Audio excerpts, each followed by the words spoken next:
viewers, learners, and great scholars. I am Mrs. Oluchi. I am your English teacher. Today, another new topic, model auxiliary verbs. But before we start, let's quickly remind us what you have done before. What is verb? Verb is an action words or a doing words. That's the simple definition of it. But in verbs, we have different types of verb. Let's ask, what are those different types of verbs? We have regular and irregular verbs. We have auxiliary verbs. But in auxiliary verb, we have modal, and main verbs. But for the sake of this topic, we are taking modal auxiliary verbs. What are modal auxiliary verbs? Modal auxiliary verbs are words used to indicate obligation, which used to indicate modalities. What are those modalities? They are permission, future action, request, and so many other ones that you can see in the board. For example, will, would, shall, should, and so on. Let's study some of these modal auxiliary verbs. Shall we? Yes. First, we have shall. Shall is used to express determination, to express future action, used to express requests, among other ways. Now, example of determination, I shall be teaching you how to succeed in written and spoken English. I shall succeed in this examination. We shall complete this task today. Another example of shall. We use shall to express obligation. How do we express this obligation? I shall do this today.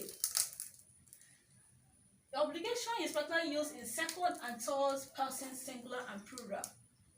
Example, you shall obey your parents. It's an obligation that you shall obey your parents. You don't have to talk or disturb your parents, how to obey them. Citizens shall abide by the rules and the regulation. This is an obligation. Let's look another example of shall in sentences. We use shall to express future action. Those things you want to do in future, that's what it's all about. And you use it in the first person pronouns, like I will. I shall study through brainwave e-learning lessons. And then, to express threats with second and third person. Now, for example, if you disobey examination instruction, you shall fail your exams. Threat, you use shall to give threat in sentences. Let's quickly look at another example of auxiliary verb. It should is the past tense of shall. I shall, you should as in obligation. Just like we saw in shall, but this in a very different dimension, using a second and third person. Students shall study very well. You shall learn how to speak correct English. I, as in polite request, should I make use of laptop? Should I borrow your pencil? Should I switch off the lights?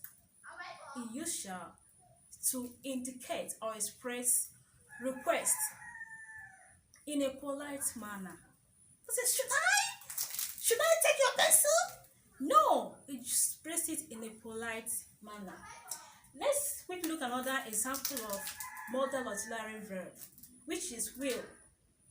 Will and shall are interchanged in sentences, but will is used for the second and third singular pronouns and even in plural pronouns. For example, you shall succeed if you study hard.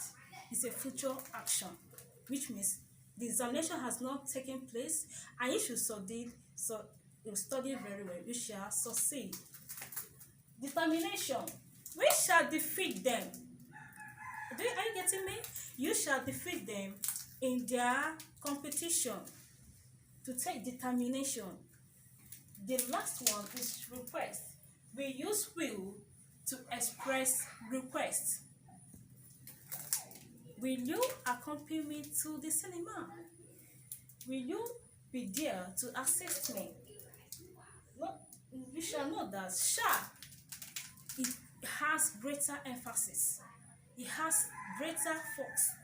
And we use shall to make something that is possible. There's 100% possibility of that action to take place, unlike will.